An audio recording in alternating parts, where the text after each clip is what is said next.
Welcome to another video from DIY Daily.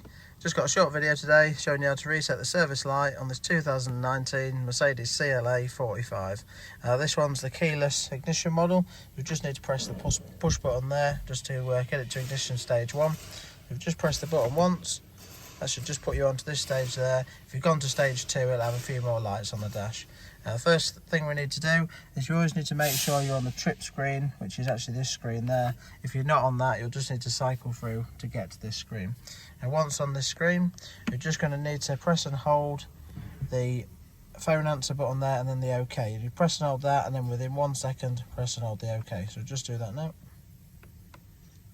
Keep them both depressed for about 5 seconds. You get a new message come up. You can release the buttons.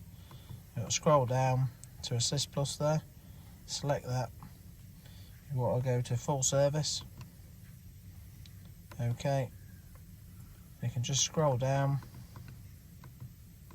confirm full service.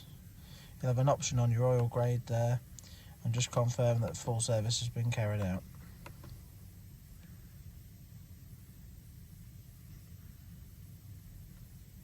You can just see that's completed. So to start with, when we just had the ignition on, we had the service message on the dash, but if we just turn it off and start it up now, the message is gone. So that's it, quite a straightforward reset. Hope you liked the video. If you did, give it a quick thumbs up and subscribe to the channel. Thanks for watching, see you next time.